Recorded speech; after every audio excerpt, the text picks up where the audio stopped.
Hey everybody, my name is Jesse Collins, and I want to tell you all about my show, the Gentleman's Wrestling Podcast, here on the Voices of Wrestling Podcast Network. On the Gentleman's Wrestling Podcast, we do a thorough analysis on the biggest issues and trends within the pro wrestling industry. We talk a lot about pro wrestling media, we talk a lot about fan culture and wrestling's place within general pop culture, and we talk about the broader influences that are shaping the way we discuss and analyze the pro wrestling industry. We've had some of the brightest minds in the pro wrestling intelligentsia on the show, including WrestleNomics host Brandon Thurston, both Rich Craich and Joe Lanza from the Flagship Wrestling Podcast, Trevor Dame from the Through the Years podcast, and a whole lot more. This isn't a show for hot takes. It's not a show recapping the latest episode of television. This is a show focusing on the biggest topics in pro wrestling and doing a deep dive on the real stories behind the surface level analysis you might find elsewhere. The Gentleman's Wrestling Podcast is available wherever you get your podcasts, and we'd really appreciate it if you gave us a try. Thanks. This podcast is a member of the Voices of Wrestling Podcasting Network. Visit voicesofwrestling.com to hear the rest of our great podcasts, as well as show reviews, columns, opinions, and updates across the world of wrestling.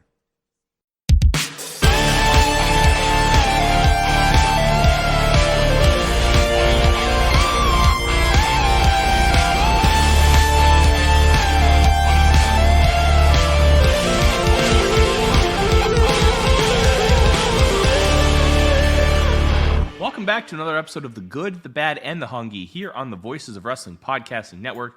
I am your host, Tyler Fornes, and with me as always is Fred. I'm just really good at my job. Sarcasm. Moreland, how are you, sir? I'm doing all right. That was actually a reference to the report about Adam Page, which I guess we'll get into. I plan on doing like some non-wrestling stuff on this show, and then because there's no collision to talk about, so it's just really dynamite. Because you don't want to talk about Mac McClung?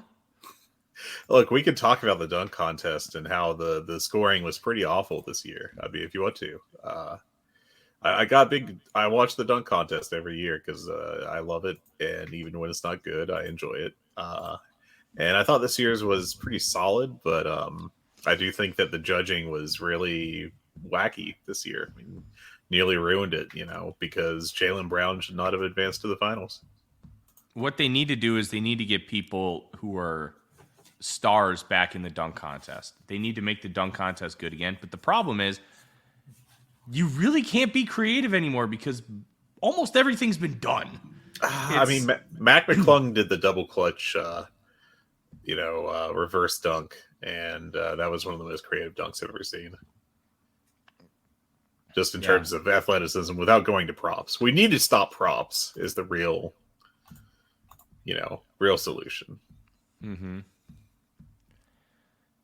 Yeah, unless it's Shaq. Shaq's a fun prop. Yeah, you can dunk. Like people don't count as props. You can. I won't ever get sick of seeing a NBA player try to jump over a 7-foot tall man.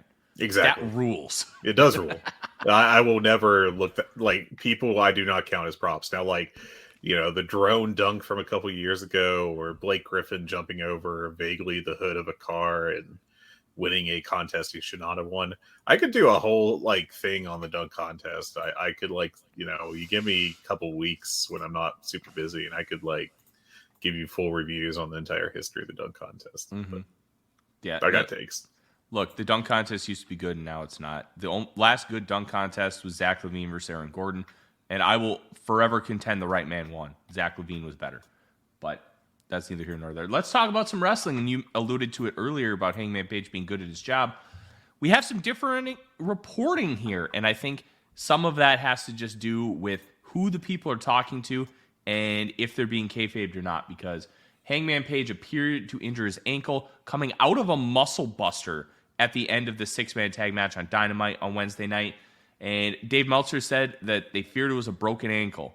Well, according to Fightful, Dave was being worked, and they said that, hey, the quote was, Hangman's just really good at his job, and that he is just fine. It was a work. You could see something was a little off because Hangman was yelling at somebody when the camera was on him, like, don't film me. Yeah. And that kind of says, hey, maybe it is a work. Maybe it's not real. Like, makes sense. Yep, I could definitely see this being a work, but time will tell. We're recording this Thursday morning around 11 a.m. Eastern, so it's still early days. We should know by next week if it was a work or not. So my question to you is, if this is not a work, if that was an actual injury, and they do have to modify the pay-per-view main event to make it just Swerve versus Samoa Joe, what do you think the finish should be under those circumstances? Samoa Joe wins, and then I'd have him drop the belt to Okada. Okay. That's what I would do. Interesting. Is that, I mean, we talked about the Okada thing last week. I think you bring him in and you strap him up, and you shoot him to the top because he is the biggest deal, and he's now in a huge company in America. This company does not need their world champion to appear every single week, and we've made fun of WWE for their champion not appearing, but it's not like he doesn't appear every single week. There is stretches where he doesn't appear for like 2 months. Yeah. And to me, that's a humongous difference. Jesse Collins wrote a fantastic piece for Voice of Wrestling earlier this week talking about how AEW doesn't necessarily need a big star. Like, they don't need like The Rock or Stone Cold. One of the appeals of AEW is guys kind of cycle in and out and have their stories and go away for a short amount of time. They don't get overexposed, and it keeps the product fresh and it keeps things engaging. And they have a lot of really good individuals on this roster. Well, you're going to get a big star. And it's okay if he doesn't appear on TV every single week. I'd strap up Okada. If we're going with the theory that the ankle's broken, what they should do if it stays a three-way, Hangman needs to screw over Swerve, pin him, and win the belt. I love the Samoa Joe title reign. I would love to see him hold it for like a year and a half. I just don't see how you have this as a three-way and don't have one of those two guys winning, because it feels like it's a way to get the belt off of Samoa Joe while keeping him insanely strong. I think it's a really interesting situation because you could make the argument that Swerve should win because he has been on the come up for over a year now, and is clearly in a position where he'd really benefit from a title win, more so than I think Samoa Joe holding the belt longer. The counterpoint is that Samoa Joe has been a fantastic champion, and I don't think you want to cut that off too early either.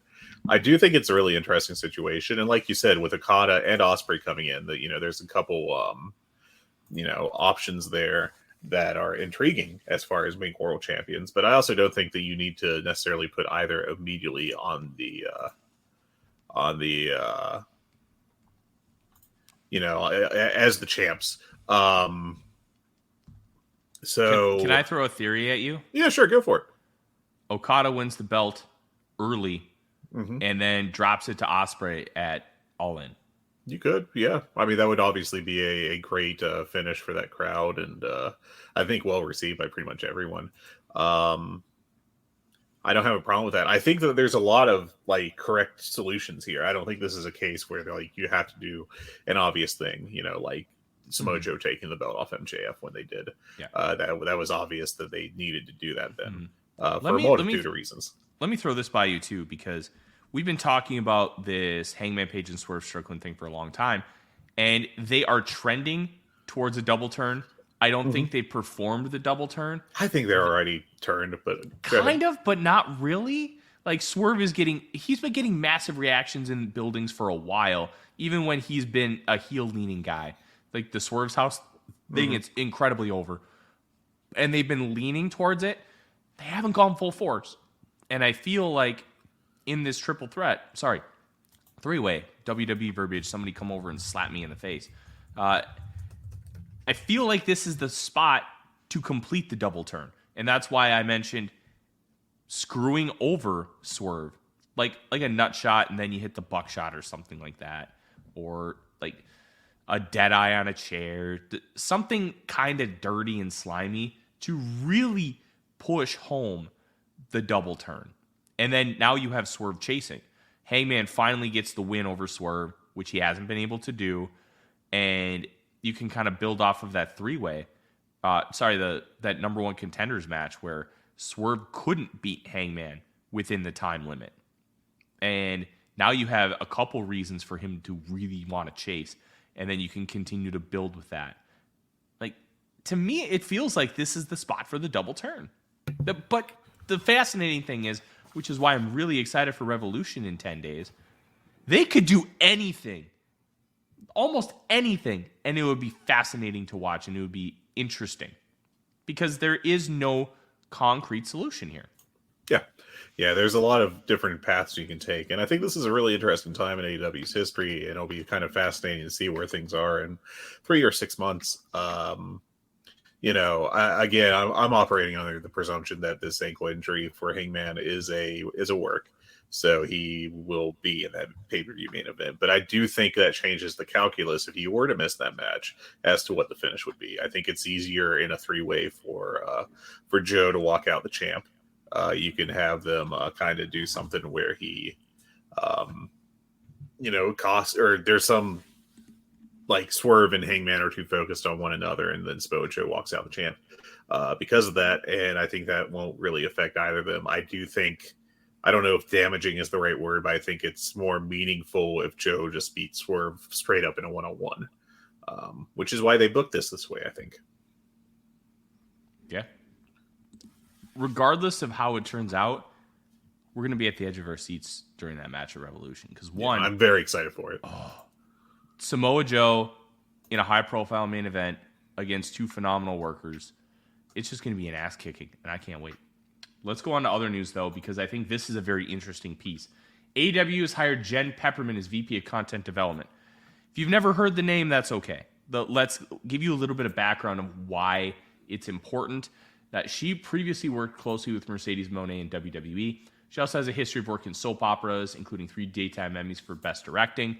Look, AEW doesn't have a traditional writing staff like WWE does, but having somebody in the room who can help create and cultivate storylines, who has a background in creating and escalating drama, I think is a really good thing. I also think it's good that she previously worked with Moné in a very close capacity, and giving her a little bit of extra comfort as she's coming into the company is a net plus. TK did say in a statement that she's specifically going to help with storyline development, so that tracks with her background.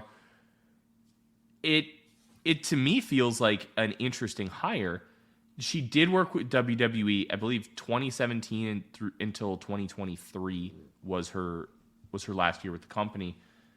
But having that background with like daytime soap operas, I think is a very, very interesting idea, because soap operas, they like some of them, like All My Children, General Hospital, they've been on for 50 years. Mm-hmm. And they keep finding new things to do with their characters, because these characters could sometimes be on TV for 20 or 30 years. It's not like a traditional like primetime show where like Grey's Anatomy, you've had characters cycle in and out over the last 20 years. No, characters don't last that long because you lose steam and figure out creative things to do with them. So by having somebody from that world come in and who's been able to find creative things to do with somebody who's been there a long time, I think is a really interesting asset to the overall creative product. Look, it could also suck, but the background I think is fascinating to me. And with how AEW isn't a WWE style creative staff, I'm very intrigued. Yeah. Obviously, I saw a discussion online yesterday that, if Moné can't just cut a good promo on her own, then she is not, ever going to be good at cutting promos. I think that's overly simplistic. I do think that, I don't think she's a great promo by any stretch in general. I think it's much more of a star presence thing with her.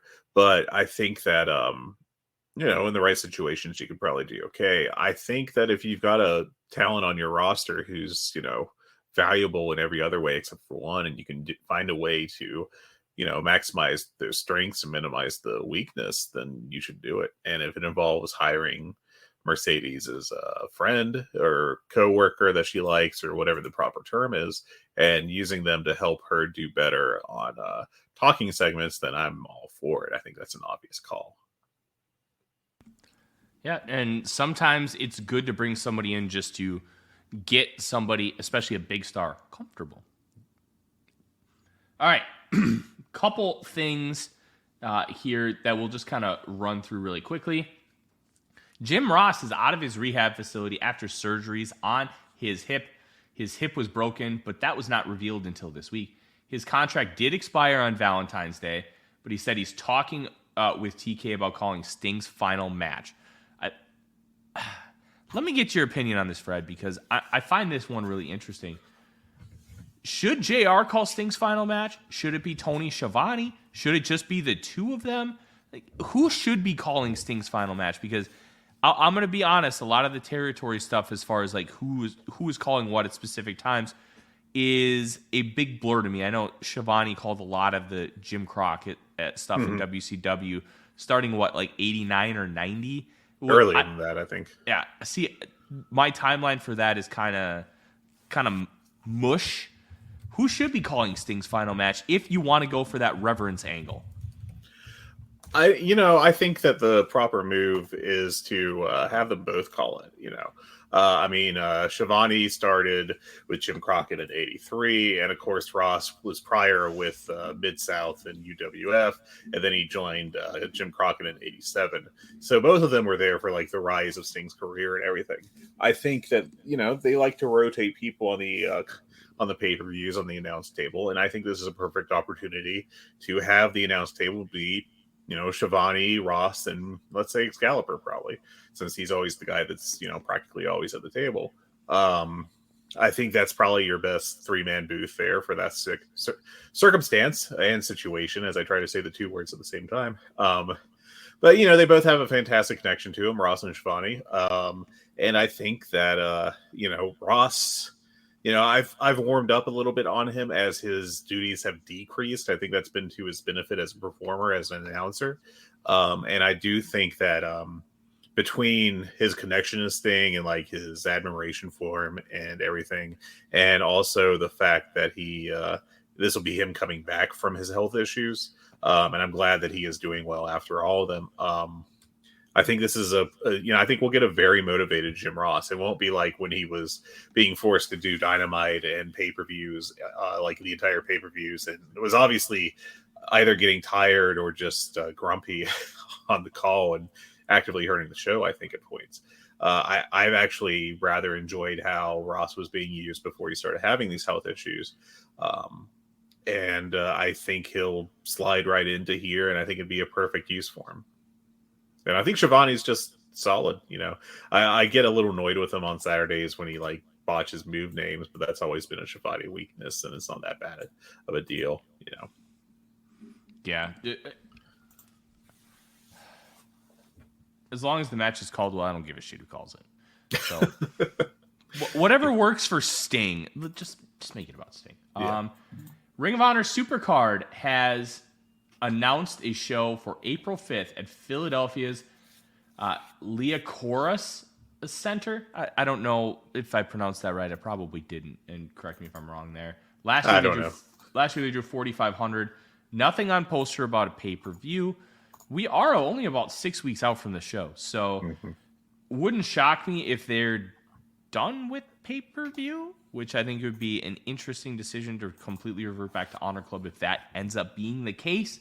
But going to be interesting to see what ends up happening here, because it is a traditional show that is run on WrestleMania weekend. Tony Khan has talked about how he doesn't want to run on WrestleMania weekend, but this is Ring of Honor. It's always ran WrestleMania weekend for a long time. So theoretically, should be a great show. I have no idea what will be on it, but should be good. Yeah. I do think that, they're obviously trying to juice Honor Club. If they were happy with how they were going, they would not have done this, So they obviously want more people to subscribe to Honor Club. And, I just want to point out, I think this is only going to work so much because of the way that Ring of Honor works currently, where there's, like a couple storylines going on at any time. But, it's very much feels like a red and black edition of AEW Dark, in my opinion. And, just going through the last episode that aired last week, and I'm not saying that like a match has to be long to be good, but I do think it's indicative that if you go through this card, which was 9 matches, the longest of them was under 11 minutes. And, you can have a good 11-minute match. That's not my point. My point is that half the matches on the card were 6 minutes or less. And several of them were, like Brian Keith got a squash against Slice Boogie in under 2 minutes. And the Outrunners got a squash win, and so on and so forth. I just don't think you're really doing much when 50% or more of the matches on the card are squashes. And, I don't think you're going to get many eyeballs with that. But that's kind of been the problem with Ring of Honor since it started under Khan. So, yeah. All right. More news here. And this one's a bad one. El Hijo del Vikingo injured his knee on February 17th. I believe it was a lucha show down in Mexico. I think, was it Mas Lucha? That part isn't necessarily important, but it's a meniscus injury. And I know plenty about meniscus injuries. So there are 2 types of injuries. There is a bucket handle tear where it just splits in half. And there's multiple different types of minor tears, which can be scraped. Now, what that means is they basically take the damaged tissue and they scrape it off of the meniscus. Or you can do a full repair, which is stitched up. The scrape is worse off for your long-term health, but you can return significantly quicker with the scrape than you can with the full repair. In the NFL, a scrape, you're out 4 to 6 weeks. A full repair, you're out 3 months. So it would be best, especially considering Vikingo's style, for him to get the full repair. We'll see what he ends up doing, but he might not be in a position where he can afford to be out for 3 months. So all the best wishes to him in a speedy recovery, but it's unfortunate. Vikingo rules, man. Yeah. It is noteworthy that AAA has not even mentioned this on their social media yet, at least as of earlier this week. Are you surprised? No, I'm not. It's AAA. No, I just like an opportunity to bury AAA. Please allow me this small gift. But yeah, also there was not a stretcher at the show, so another wrestler had to carry Vikingo to the back, which not great, but we'll keep an eye on it. Hopefully it's more on the minor side, but he's been getting banged up a lot over the past year or two, and working a lot and putting his body through a lot. He as a very aggressive performer, that's going to take a toll on him, I think. Yeah. Trent Beretta sent home from AEW TV this week due to his health. They made a point of it on TV that Beretta was not medically cleared to compete. So Orange Cassidy's like, all right, I'll wrestle. And he ended up taking the match against Mike Bennett. Queen Aminata is all elite. Just like Brian Keith and just like many before her, we thought this was coming. We felt it coming. Aminata's got something. Yeah, still a little green as far as a wrestler, but the presence, the charisma, the understanding of situations, she's really good already. And do we know how old she is? Is she like 25? I think she's younger. She is quite young. Let me see if it's on Cage Match. It is not. But she debuted in 2017. So well, she could have debuted at 17. I mean, Billy Starks debuted at what, 14 or 15, and now she's 19. Like, regardless, she's a talent that is going to be worth really investing and developing in. And with this women's division becoming stronger and stronger, you're going to feel less pressure to really focus a lot of television time on her and put her in positions she may not be ready for. And you can really continue to develop that talent. And I think that's really, really appealing. Yep. All right. While you continue to look up Queen Aminata's age, It's a mystery. I can't find it anywhere. no, well, she's a mystery. Fightful is reporting that Kyle Fletcher is unable to work in the U.S. due to visa issues. Now, Fletcher is Australian, so visa issues happen sometimes with those who have residency outside of the United States. It happened with Kenny Omega, I think last year, or maybe it was 2 years ago, where he couldn't work a show because there were some visa issues, but they got it cleared up pretty quickly. So hopefully that gets cleared up relatively soon. The Rock's production company, this is interesting, is working on developing a biopic on Ric Flair. This could get bad. And bad in the sense of, like, the 30 for 30 on Ric Flair was fun. It was entertaining. It gave you a glimpse into his personal life and the stuff he dealt with on the road and the stuff he did on the road.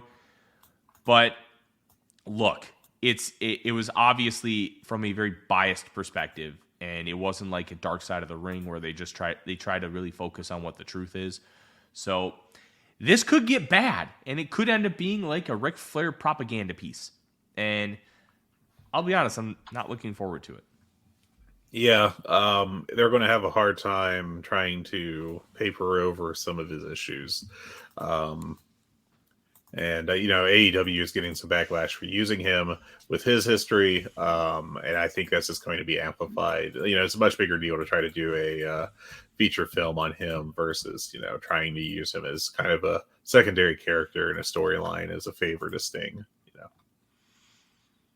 Yeah, look, I get it with the Ric Flair thing, but come on. It's Ric Flair and Sting. That's fine. It's like, if it was anybody else, if it was Hulk Hogan, no. It's Ric Flair. I'm fine with it. Ric Flair made Sting. We'll talk about it a little bit more when we get to the show. I think it kind of dovetails. You have thoughts, I can tell. You have thoughts. Some opinions. Speaking of Sting, Kevin Nash said WWE won't let him attend Sting's final match. Today I learned Kevin Nash was still on a veterans contract.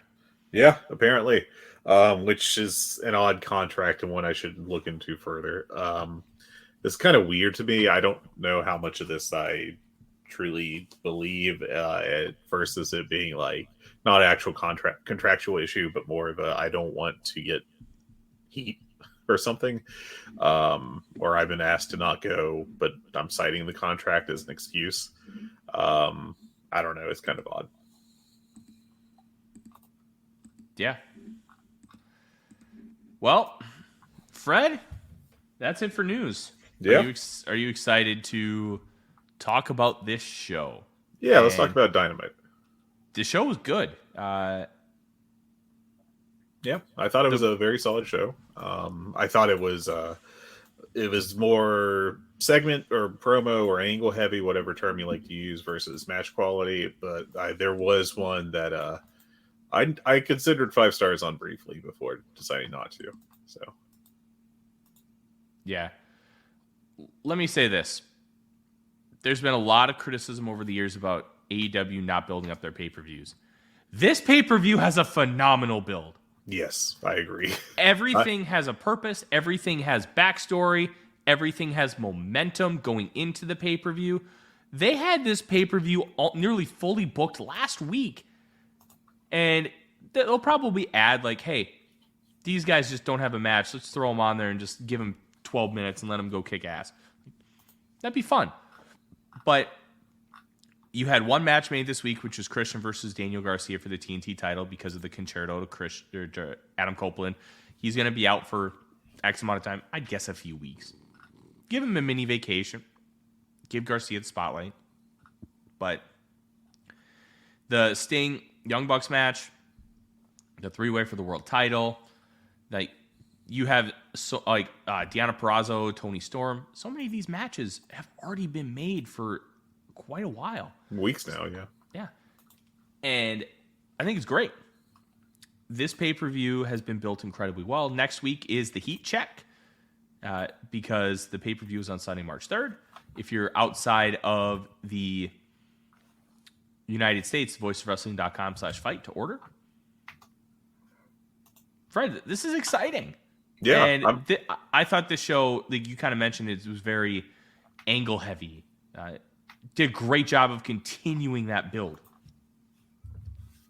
Yeah, I thought that a lot of good angles on the show that I thought really contributed to some storylines. And I thought heated up some. One in particular that we'll talk about when we get to it. Match quality, outside of the opener, I love the opener. But outside of that, I thought the matches were, very, like the main event was pretty good, and the rest was solid except for, the Madison Rain match, which we'll also get to. But yeah, I liked the show. I liked the show quite a bit. Yeah, let's talk about the opening match. Blackpool Combat Club's Jon Moxley and Claudio Castagnoli and FTR go to a 20-minute draw with a pull apart, and then after commercial break, they almost brawled backstage. Fred, this was great. I love this match. The exchange early on between Jon Moxley and Cash Wheeler, where they were just throwing forearms at each other. Cash had a couple forearms that popped me. They were just loud, and it was great. Yeah, I thought this match ruled. I thought this was excellent. The build to the time limit draw was perfect, I thought. They just worked really hard with each other. I like great effort from all four guys, as you would expect. And I ended up giving this 4 3/4 stars. Like, I nearly dropped a 5 on it. I just thought it was tremendously intense and really well worked and exciting, and about as good as a tag match as you can reasonably expect to appear on TV. Yeah, exactly. This was awesome. I gave it 4.5 plus. You can't ask for more from an opening match on a show. You can't ask more from a television match. We've gotten more. AEW's delivered more. But this was great, and it really set things up moving forward. And to me, I was very appreciative of that. They've done a really good job of making this feud feel interesting. It almost felt like this feud was just kind of thrown together, especially with the CMLL guys kind of cycling in. And obviously, they're going to do stuff at Arena Mexico, which you're going to see Bryan Danielson and Blue Panther in the ring together. Mm-hmm. Like, that's going to be cool as hell. Yeah, that'll be a really interesting match. Apparently, the Mexican fans are kind of not sure why Blue Panther is in that match, because he has definitely been relegated to lower in the card. This has just been a dream match for Bryan Danielson for years now. So it's just interesting just to see that.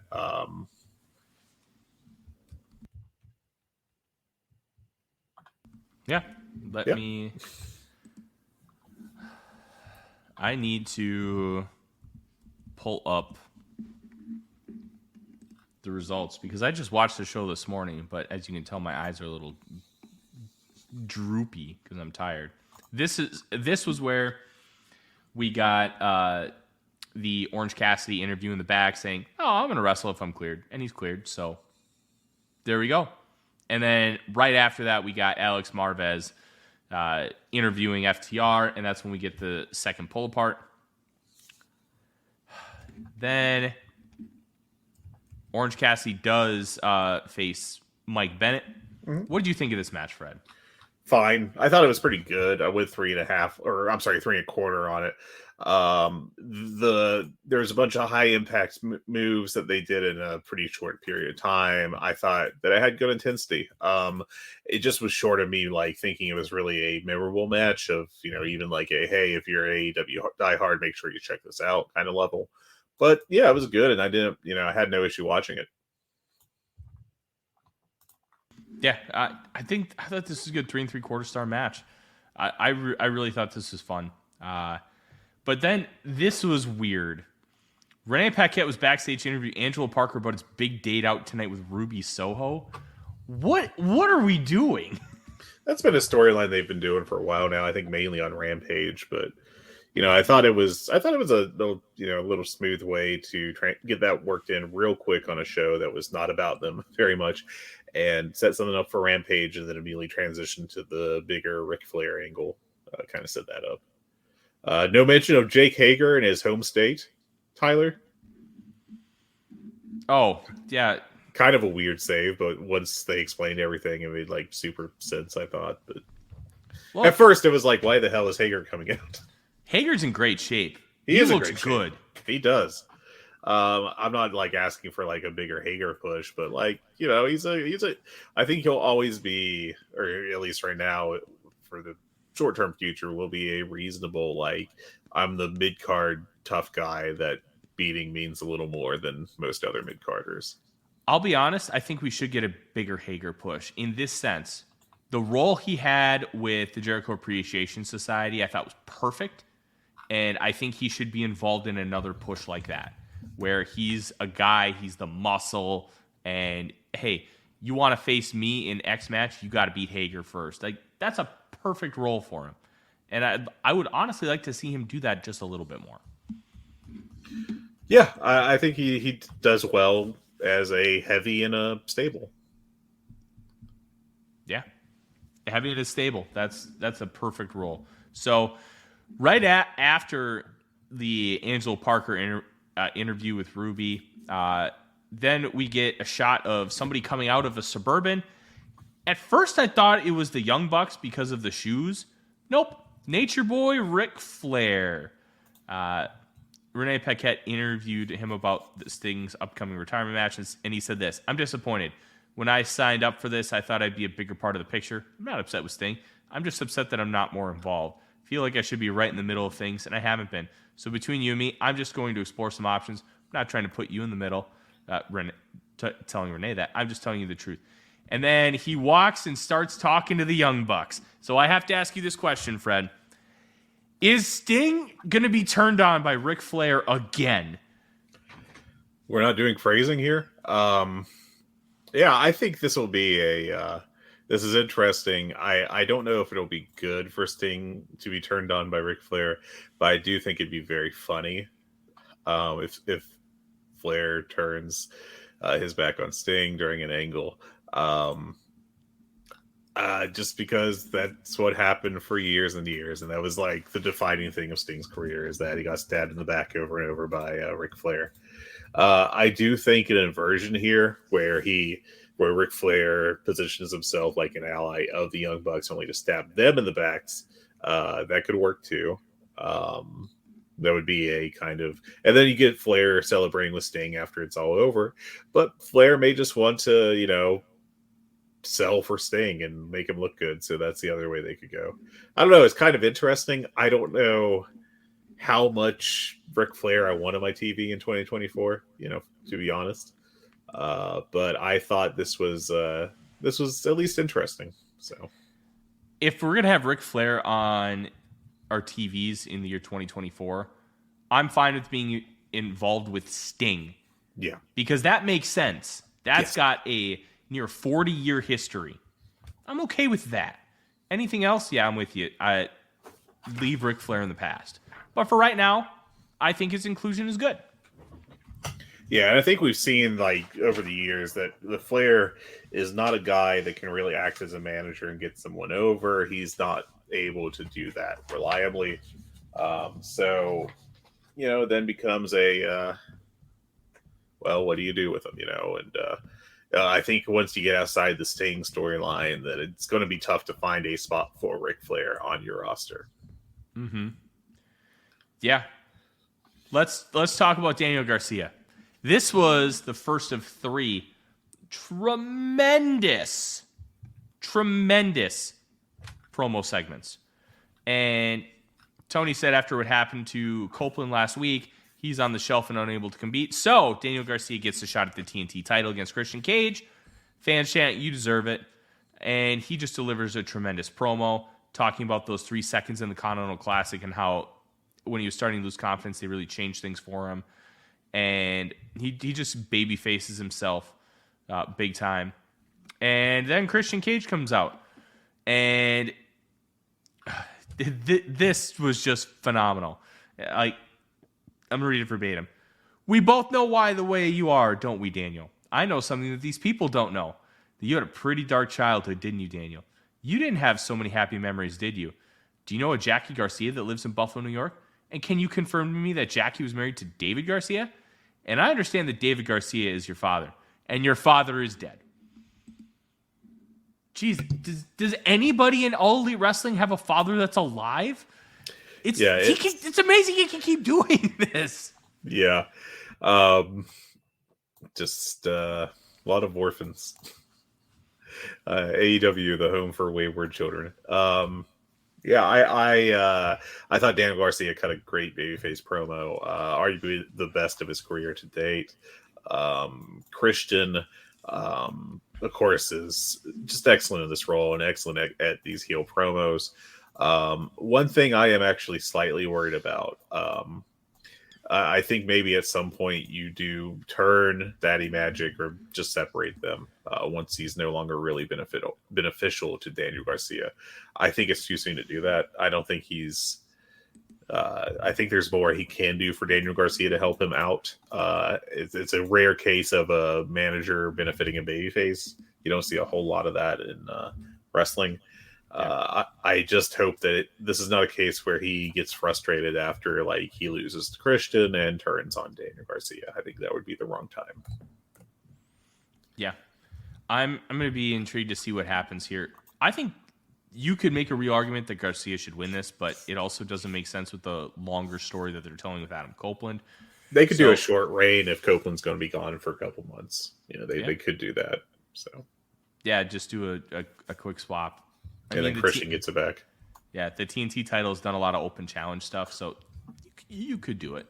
Yeah, you got options. Yeah, and then make Christian the 3-time TNT champion, the only 3-time TNT champion. Yes. Right after this, we Is had... that right? Was Cody not a 3-time or Darby? I think Cody was a 2-time. Because I think...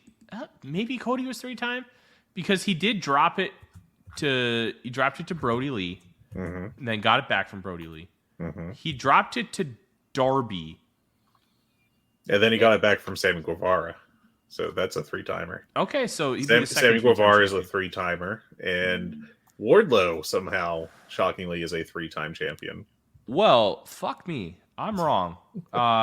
Let's move on before I have to hit the bricks for good. Timeless Tony Storm versus Sydney Winnell.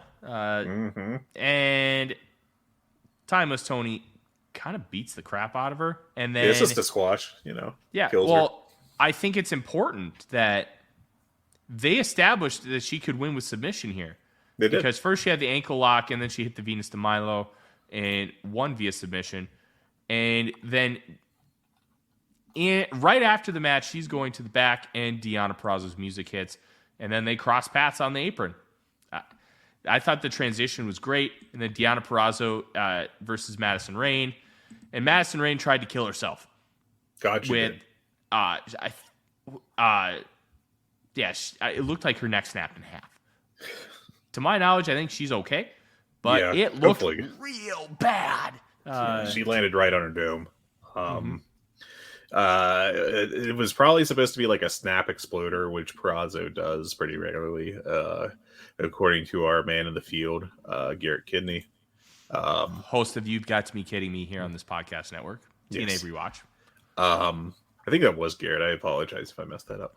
But I thought it was supposed to be like just a flatliner, and buddy, that was. But she was supposed to flip, but she didn't flip all the way, and I just hope she's okay. I'm shocked that granted, they went right to an ankle lock, so it's not like they really moved her much or anything. I'm shocked that they didn't just stop the match there to some extent. She probably signaled she was okay, and all right. But that was a scary ass bump. It was kind of reminiscent of Willie Mack doing that standing moonsault a few weeks ago and landing on his head. Flips are hard, I guess. Hopefully she's okay. I will say that I thought before this that she was not good.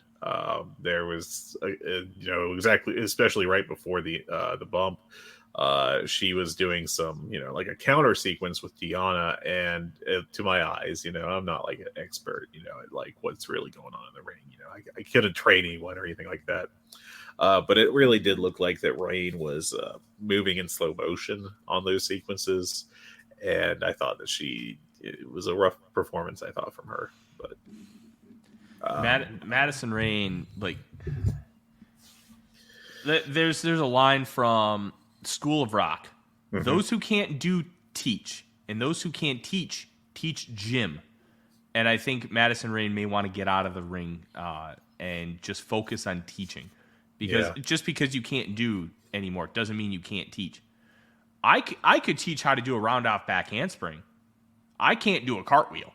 Yeah, I can coach you through it. Like, fun fact, Fred, I don't know if I told you this.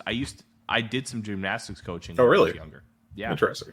Yeah, they needed somebody just to hang out with the kids and help out the actual coach, and then I just kind of learned things, and then I had my own class on Saturday mornings. Look at you. I know. You and Brian Alvarez. Yeah. I will say this is an early contender for worst match of the year for me. I went a half star on it, and that may have been generous.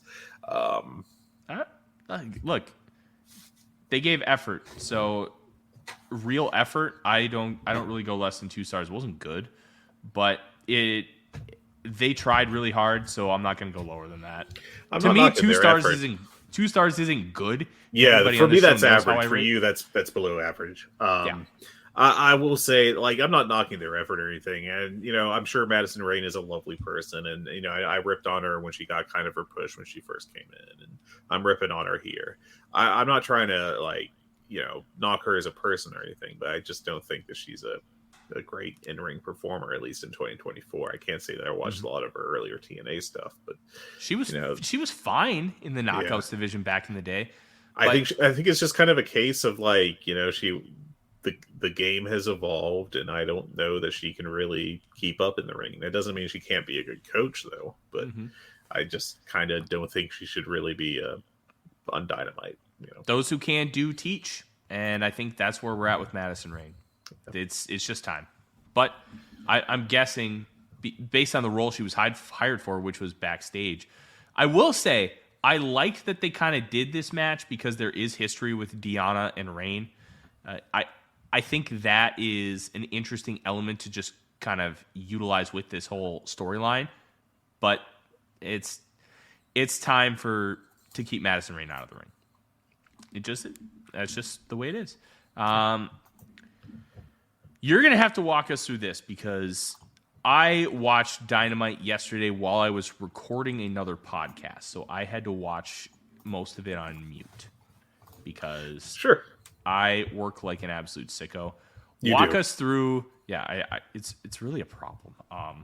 Walk us through this Sting promo, which, according to everybody else, was fantastic.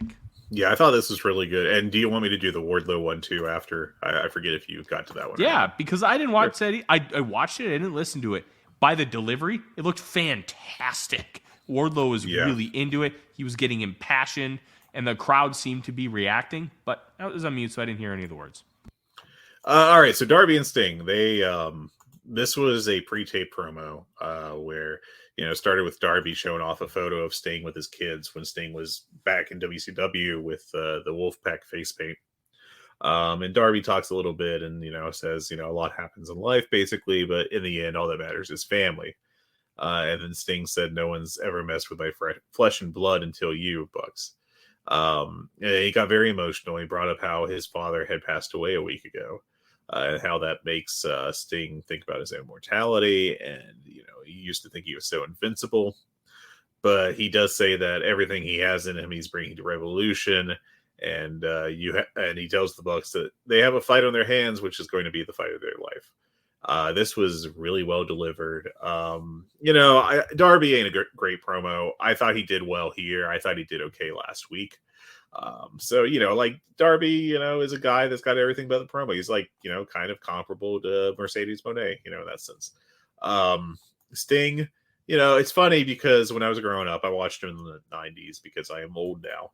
But Sting was definitely considered not a prime talker, to the point that they did a whole ass year-long storyline where Sting did not talk. He just hung out in the rafters for a whole year. And before that, he cut very generic babyface promos as Surfer Sting. And then, as he went on in his career, he became a better and better promo. And I thought this was a nice example of how Sting is a good promo. I thought this was a really well thought out segment. I think that was really important. But I thought Sting in particular did a great job delivering his stuff. And this is one of the highlights in the show. Definitely worth seeking out. Tyler. I will be seeking it out. I know. I'm just kidding. Next up is the Wardlow segment, so I'll go through that too. I thought this was even better than the Sting promo, and I like that Sting promo a lot. I thought this was arguably, and I'm kind of vacillating on this versus the Daniel Garcia Christian Cage segment, but I thought this may have been the best segment of the show outside of the opening match. And I'm saying this as a guy that has openly opined about maybe they should just give up on Wardlow. I just don't know if it's going to work out. Wardlow, nothing but praise for him. He delivered a hell of a promo here, and if this is what he can do, he needs to be doing it every week, because you get a guy like this. I don't know if he could be like a tippy top guy, but this is a promo from a star. I thought this was really good, and I'd like to see more of this from him. I think there's a bigger conversation about the Undisputed Kingdom and where they fit into AEW right now, because I feel like for weeks they've just been kind of mid-card geeks. In large part because Adam Cole can't do anything, and Wardlow has just been doing the same squash stuff he's been doing for years now. But I think this could very easily, if they don't screw it up again with Wardlow, which they kind of like to do, and Wardlow isn't exactly innocent in that. Sometimes his performances are lackluster as far as being like a well-rounded star. But I thought this was great. So he comes out, tells Tony Schiavone get the hell out of the ring, basically, before he knocks him down again. And so he starts kind of this promo about how, let's look at the last few champions. You've got the best in the world. I beat his ass. You've got some guy who thinks he's better than you, and it. I beat his ass. And I've got a wrestling god, and I beat his ass too. And I beat these guys like no one else ever did. He said he was the one true homegrown AEW original that should have been the champ a long time ago, but somehow I never received that opportunity. People backstage need to be fired and thrown in jail for that. Pro incarceration, Wardlow here. And then he also throws in a little jab at Samoa Joe when he's talking about him. He said, "Shiny titles and nice suits look a hell of a lot better on me," which was a great line. He then says that he sounds like I'm the best in the world, better than you, and you know it, and then I'm the most dangerous man in the room. I'm the uncrowned king of AEW, and it's time I start eating like one because I've been starving and I'm done being fed scraps. Look at me. I'm everything a world champion is supposed to be. No one back there is bigger, stronger, or faster than me, and this is no longer wrestling. This is war. I thought he knocked it out of the park. This is great work from him. Much better than I would have ever guessed in a million years. If you told me Wardlow was just going to cut a 5-minute promo on Dynamite, I would not have expected it to be this good. If we get more of this, I think he's definitely a guy you can push. And then afterwards, they mentioned that he is going to be in a match on Revolution called Meat Madness. So I guess they're going to get all the beefy guys out there and just going to be the Big E Invitational. Because they in a later segment teased that Will Hobbs was going to be in that match as well. But yeah, I love the segment. Another one definitely worth your time. Did you really just say Meat Madness? Meat Madness. That is what they said on the broadcast multiple times. The meat. Be still my heart. Yeah, I do think it's a little maybe too much, right? Because I thought that the meat chants were kind of funny back when they did it during the Miro and whoever, I forget who he was facing now on pay-per-view last year, but I love that match. But yeah, I don't know that I love the name, but I will say that the match will be probably really damn good. So. Meat Madness.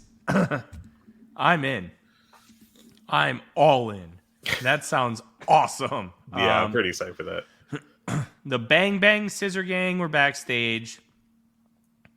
Look, I think they're just elongating this. This was not Wardlow, and this was not Daniel Garcia, and this is not Sting. No. Excalibur announced with a small video package that Will Ospreay will be on Dynamite next Wednesday night, and he will also be at All In, which was pretty much known to everybody who has common sense. But smart for them to announce it because, hey, you know what? Maybe knowing for sure he's going to be there is going to sell like maybe 1,000 tickets or something. So that should help. Pay attention to WrestleTix over the next few days. That'll be interesting. Yep. Real quick, I will say that they're definitely teasing the breakup of the Bang Bang Scissor Gang already. I mean, I don't expect it in the next week or two, but I think that they're starting to show that these guys can't exist. And frankly, I feel like it's another storyline that the Acclaimed in particular are just spinning their wheels in, which has felt like the past 2 or 3 years now at this point, which I know hasn't been that long, but it feels like it's been that long. So this has not been the breath of fresh air I think any of these guys really needed. All right. And then Renee Paquette was backstage with the Don Callis family. Renee asked Don how Will Ospreay versus Konosuke Takeshita will benefit the Callis family. He says, because win or lose, the 2 best road pro wrestlers will still be a part of the Don Callis family. He said he's on his way to the UK in a private jet to pick up Ospreay.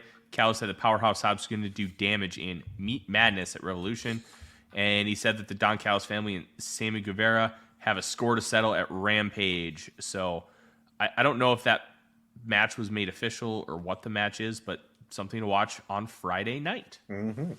And the main event, Samoa Joe scores the win for Samoa Joe, the Machine, Brian Cage, and Swerve Strickland over Hook, Hangman Page, and Rob Van Dam by choking out Rob Van Dam with Coquina Clutch. I'm going to be honest, Fred. This sucked. Really? I thought this was fun. It felt really disjointed. It felt like these guys had no chemistry together whatsoever. It felt like the match got put together 5 minutes beforehand, and everybody was just thinking. And in my world of football, if you think, you lose. You can't think on the football field. You have to have that knowledge already built in, and you have to be able to react quickly. Recognize and react. And it felt like these guys were just doing a lot of thinking in the ring and not being able to do enough reacting. To me, it just felt disjointed. RVD had troubles getting onto the top rope. Yeah, just little, like a slip once or twice. I mean, that wasn't bad. Here's the thing. It was all little things. Nothing was egregious. It was all little stuff. And little stuff here, little stuff there. And then it compiled, and it was just a ton of little stuff. And that's why, to me, I'll Gentlemen's be 3. The effort was good. It just didn't work. We need to talk about your star scale if you're saying this match sucked and then giving it a 3. No, I said Gentlemen's 3. The effort was good. I can't knock it that much. Everything was just off. Look, Tommy Wiseau tried hard in The Room doesn't mean it's a 2 or 3 star movie, man. Hey, The Room is a classic. Not in a good way. Listen, I thought that Rob Van Dam actually acquitted himself decently here. Like, you're not going to get a great Rob Van Dam performance in 2024, really, because he's he's old. Unfortunately, I can still say that. I got a few years left of saying Rob Van Dam is old. Thank God. At some point, maybe I'll make it to his age, and then I'll just be old too. But listen, this guy, he had a nice performance. I thought looked pretty decent. He slipped on the ropes when he tried to hop up there once or twice, but he's 53 years old. I'm not going to rip on him for that. What I did think was a little disappointing was Hook's performance in this match. I thought he looked off. I actually thought he came off quite well back in the Samoa Joe singles match a few weeks ago that main event of that Dynamite, where I thought that he looked very good. Here, I thought he looked awkward. I thought his offense looked off, just kind of off kilter. I thought that I think his selling to the point that it may have, kind of made Joe like delay a spot or two, which isn't bad inherently, but the offense is really what I'm concerned about here. And I thought that at some points Hook did not look as good as he has previously and looked rough. Guy's young, doesn't have a lot of experience in the ring. I can't rip on that too much, but I do think it's something that concerned me in this match. Now, I will say that in general, I liked this match. I thought it was fun. I didn't think it was like a classic by any stretch. It's not in the same arena as that opener, let's be clear. But I thought that the work of Page, Swerve, and Joe in particular was very good. I thought those three stepped up. Brian Cage had himself a solid night. He gets knocked for doing big spots, and not maybe the connective tissue isn't so great in between. But frankly, when you're in a 6-man tag, you can get away with just doing big spots. I thought Swerve looked good. I thought Page did a great job as a heel. Plus, if that is a worked ankle injury, then he did a hell of a sell job, a high level one. And Samoa Joe is just perfect as Samoa Joe. So I thought, this was more good than not. And I went 3.5 on it as a result. So hold on. Yeah. You're giving me crap because you go 3.5 and I go gentleman's 3. No, I'm giving you crap because you said this match sucked and then you gave it 3 stars. That's what I'm giving you crap over. Do you know what a gentleman's 3 is? I understand that it's like, oh, well, it wasn't really that good, but the effort was there. I'm just saying that if you thought the match sucked, your star rating should reflect that it sucked. It should be a below average star rating for you. The effort was good. It was just completely disjointed and there was no chemistry. Madison Rayne tried real hard and she dropped herself on her head. And I gave that 2 stars, but I thought that it was a lot messier than that, which is why I gave it that low of a rating. I just got a text from Natalie Merchant, and she said you're kind and generous. I am. I really am. Look, I have no idea who that joke's for. Yeah. I'm a very optimistic guy. Like that's good. I just think you got to be a realist about your ratings a little bit. I'm saying this as a guy that rates high, so I don't have much of a ledge to stand on here. I think it's fun to talk about like the theory behind star ratings a little bit, though. My theory is that you suck, Fred. Well, that's not a theory. That's law. We've done enough testing to prove that scientifically. That's probably true. Did you catch Rampage this week? Because I did not. No, I didn't. I think I was at the movies instead. I was trying to catch it live, but then the wife came home, and the wife really hates wrestling, so I didn't. But I heard it was good. Yeah, I didn't get to catch it either.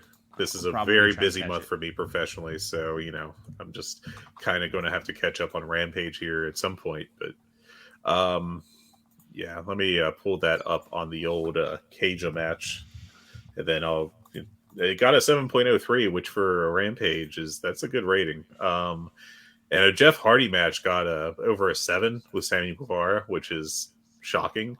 Of course, that was the one where everyone freaked out because they thought Guevara cussed Jeff Hardy, but they didn't. I did at least see the end of that match. Look, sometimes when you do a shooting star press, you cockeye that rotation. It's a dangerous move. Yeah, because of how you have to torque your body. I remember Billy Kidman. We talked about this last week, I think. Yeah, but Kidman getting it banned for years. It's fine. Despite Paul, I remember the story was that Paul Lennon was like, but I do it better than Kidman. More accurate. And they were like, it's banned. So just do kind of a funny story. Also, people fairly liked the Anna Jay Queen Aminata match. That got a 6.34, which, hey, for like a Rampage women's match where you probably only got like 10 minutes, that's pretty good. Yeah. All right. I think that's our show, Fred. Yeah, I think that's it. But before we start fighting more about star ratings. Yeah, we can do that more if you want. I mean, I'm going to get lunch at some point, but, I think it's fun to discuss. I do think I got opinions. They're dumb, but they're opinions. So the one tough part about star ratings is it's vibes based. Oh, yeah, 100%. To a point, and it's incredibly subjective. And like when you look at like UFC and you have 3 judges and you have so many different styles and ways to win and compete in a UFC octagon, it's difficult to have anything concrete as far as it has to look like this. Mm-hmm.